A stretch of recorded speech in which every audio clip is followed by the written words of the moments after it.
LeBron Lakers dominate 3-0. Wemby back as Spurs roll Blazers. The playoffs are in full swing, and the biggest questions tonight are who's playing? Victor Wembanyama, Austin Reeves, Kevin Durant, all listed as questionable, while Joel Embiid was upgraded to doubtful for tonight. Joining us here on the show, I'm George Sedano, in for Malika Andrews today. Shams, tonight could certainly be determined by who plays, starting with the literal biggest question tonight in San Antonio. What's the latest on Victor Wembanyama's concussion? George, I'm told Victor Wembanyama participated in shoot-around this morning in Portland, and this is literally just going to come down to whether Wemby can clear concussion protocol in time. It's been just over 66 hours since he entered concussion protocols, but there are strict guidelines. He has to pass neurological exams. He's got to exert himself physically. He's taking positive steps. He's checking boxes. And the reality is, if Wemby is traveling with the team, he wants to try to play either in Game 3 or Game 4. When you look at the Lakers-Rockets series, Austin Reeves is on his way. He's getting closer to coming back from a grade 2 oblique injury. My understanding is Austin Reeves is trying to play in Game 3 tonight. If not Game 3, then Game 4. He started on-court work in the last several days. He's progressed through it. There's been no setbacks. So you think about the timeline that Austin Reeves had earlier this month, 4 to 6 weeks. He definitely has a chance to beat that by a hair. Elsewhere in this series, Kevin Durant, we know he missed Game 1 with a knee contusion. I'm told he suffered a sprained ankle with just over 7 minutes left in Game 2, and he had some swelling in that ankle on Thursday. That swelling has gone down today. He is hopeful, and of course he's going to try to play here as the Lakers are up 2-0 in this series as it shifts back to Houston. And then in the Eastern Conference, we have an injury in the Celtics 76ers series that we all know about to a big man. That's Joel Embiid. He is listed doubtful. We know he had surgery for appendicitis about 2 weeks ago, but it is up in the air whether he's going to be able to play or not. I'm told he participated in 76ers shoot-around this morning. He has some treatment this afternoon, and then he's going to see when he gets to the arena, is he going to be able to warm up to try to play? It's a 1-1 series. You know Joel Embiid wants to try to give it a chance if he can, and he's healthy, whether it's tonight or in Game 4. Appreciate the info, Shams. Thank you so much. All right, let's get to what we do know. Shanae, what's your best Hawk impression? Is it better than that? Favorite voice girl. Was that good? No? Pretty good. All right, let's head to the A, okay? CJ McCollum and company. Here he is going to work right away, Shanae. One of the shiftiest players in the NBA. Some things are seasoned in time, and he's saying, ain't no way he can guard me. Well, that is a fact at this point. I mean, they traded Trae Young, and they got back a guy who's doing his best Trae Young right now. Yeah. True. No doubt about it. And look, the Hawks were just on fire here to start this game. Here's a corner shot there from Nickeil Alexander-Walker. They were just a step faster. Yeah. Period of this game here. Certainly in that third quarter there. Now, deja vu, we've seen this before. Here come the Knicks, though. Good minutes from Deuce McBride, good minutes from OG Anunoby, knocking down threes. Those are the most important shot for them. But that block right there was huge. Yeah. And then this is an even better reset. Anunoby was insane in this game. He gets the loose ball there off the block. But Anunoby, the kick out here. McBride, another three. And then you started feeling maybe it's New York's time. Maybe they can I thought they were back. after that shot, that's when I thought they got it. Now Brunson goes to work. The Not spin, this shot. Not the this hoop, shot. and the horn. Knicks looking for a fourth 18-point comeback in the last two postseasons. Next play, though, Jalen Johnson drives to the rim, gets denied, but gets it back. Stayed with it, the hustle of the Hawks. All right, so here, let's take a look at this last play. What are you seeing here, Chanae? I'm seeing that Quinn Snyder was in his bag. He kept the best defenders away from the play so that CJ McCollum could get downhill and get to his kill spot. Look who's There it is. defending that play, though. Yeah, by design. One guy on him. One guy. He just did this to you last game. Yeah. The Knicks have one more shot here.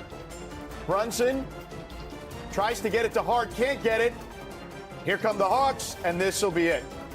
Tough look. That's how they should have defended CJ. A lot of white jerseys there. At this point, the discussion highlights a key contrast between composure and inconsistency. The player's mindset reflects maturity and accountability, showing comfort with both success and failure, which is essential in high-pressure playoff situations. However, the broader context suggests missed opportunities and execution flaws. especially for teams struggling to close games. This moment reinforces how mental approach can separate impactful players from those who fall short when it matters most. Comfortable with failure and uncomfortable with success. I've played for a long time. I really cherish the game, and I know I'm closer to the end than the beginning. So I think for me, it's just about maximizing each day, maximizing your talents, and just really working. I think that the team has a huge faith and belief in me and my talent and my ability, and I think they appreciate my approach. And I think, you know, for me, throughout the game, down the stretch, whatever coach draws up, I'm living with it. Like the way we fought back, but it's a lot of things to go throughout the game that myself can be better at, and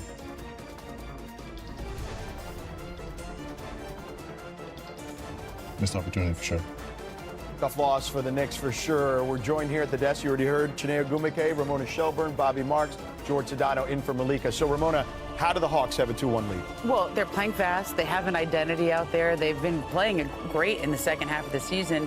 And I think the Knicks look like a team that expected to win this series. When you fall behind, you kind of know you can come back because you've got guys like Jalen Brunson. You've got OG Anunoby was playing great, but you can't fall behind against a team like this.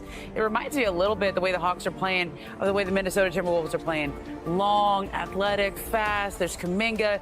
I mean, every time in Golden State, they're probably watching this going, oh.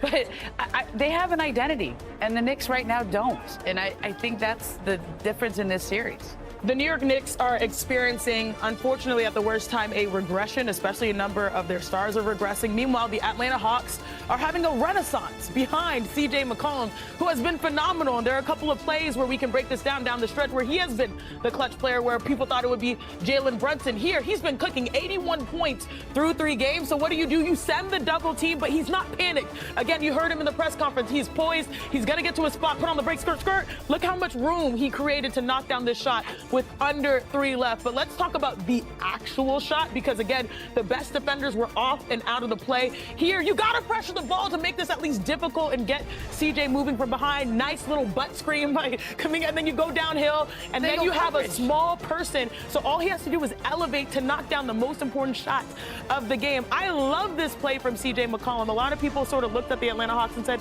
what are they going to do the second half of the season? Where they bet on defense, they bet on CJ McCollum being a true leader, someone who's formerly been the president of the MBPA. And then now moving forward, you bought time for a big signature game from a guy like Jalen Johnson too. So they've been sort of like easing their way in behind the leadership of CJ. That's the first time I've ever heard butt screen, but also accurate. But yeah. Great. So no, we say it all the time. Have you heard butt screen? Yeah, I've heard that. Yeah, butt screen. If you got it, you might as well use it. You know what I'm saying? You got it, use it, no doubt. Hawks are soaring. The Knicks seem to be drowning at the moment, Bobby. But what do you make of their lineup situation at the moment? Well, there's a lot. Every game is kind of different, right? As far as different strategy, different adjusting lineups. I think for New York, their core 5, which includes Mikal Bridges, we didn't see him in the fourth quarter down the stretch here. And I think when you look at it here, this was something that stood out. Minus 11 with the starters here. And what Mike Brown did, he put in Deuce McBride. And we saw McBride guard CJ McCollum at the end. We could debate as far as if that was the right move here. And now look at that. Plus 24 with the other players here. And I think that's something that we're going to have to keep an eye on when we get to game 4, is if we see more McBride and less Bridges here. But, I mean, there's a lot of things that went wrong for New York. 10-0 in the third quarter for transition points. There was a big stretch there. The other thing that really stood out, and certainly that last possession there, in games with shot clock below 4 seconds or less, they are leading the league in field goal attempts. So you look at this offense that becomes a little bit discombobulated here, and a lot has to attribute to that. Yeah, and that's a tough spot for a guy who the team traded 5 first-round picks for. You trade for him. You trade for him to be in a spot like that at the end of the game, not to be on the bench. You guys, lastly, did anyone feel weird? I know it was still statistically good numbers between Kuminga and Karl-Anthony Towns, but that matchup blew my mind. The fact that they're able to guard a center with Jonathan Kuminga, who's probably 6'7" at best, maybe 6'6". I Did it. But like Karl-Anthony Towns, you might be productive shooting, but like, why don't you have an offense where he can punish guys on a block? So it's not always Jalen Brunson trying to do his dance to try to score. It's now you have who's that on options. then? Who's that on? Is that on Towns or is that on the play call? I think Towns has been going with the new coaching change and just dealing with what it is, but at sometimes you got to pivot and just realize I'm that dude, and that matchup to me was fascinating. By the way, Knicks fans, as you can imagine, not thrilled. And Bobby, I know you analyzed the lineups. Ben Stiller also not thrilled with the lineups, as we see here as he tweeted. So, all right, coming up, from bold words after. Over in the East, all eyes on the Cavs and Raptors. Literally, our neighbors to the north provided every fan with a straight-up Jurassic shirt. Imagine that in the playoffs. I love that. That'd be pretty cool. Love that. Look, we the North was ready. They are absolutely fired up. Let's get right into it here. Jamal Shed finds Scotty Barnes in the corner, knocks down a three. Scotty, when he sees those types of shots going down, you know it's going to be a long night with the long ball. Here's R.J. Barrett straight on. Another three. Great point barrage last night from both players. Meanwhile, Cavs, some challenges from downtown. Yeah, the renaissance rate of the NBA has been live and die by the three, and at this point, I mean, he hit the rim on that one. Yeah, at least. That's better than the air ball. A little bit better. Yeah, so you see the numbers there.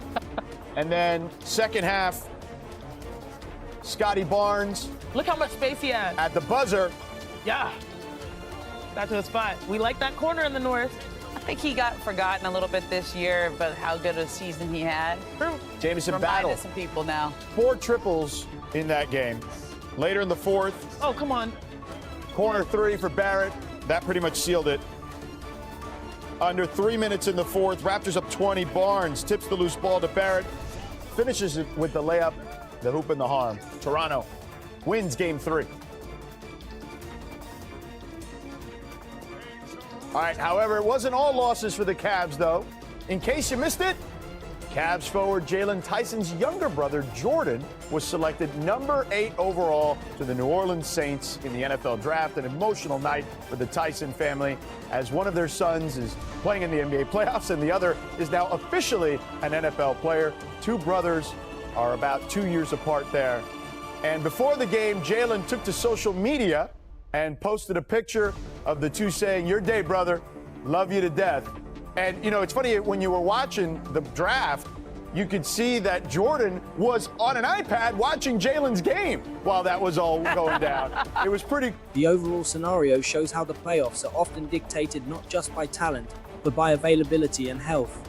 Injuries and uncertain player status create instability, forcing teams to constantly adjust and reshuffle strategies. This unpredictability can quickly shift the balance of a series. Another key takeaway is the importance of identity. Teams that play with clarity, speed, and confidence tend to impose their style more effectively.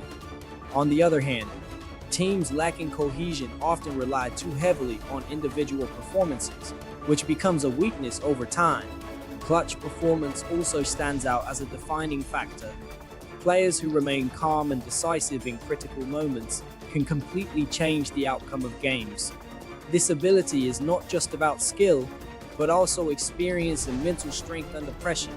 In the end, success in the playoffs comes down to consistency, adaptability, and leadership. Teams that combine these elements are more likely to sustain momentum, while others may continue to struggle with execution and decision-making when it matters most.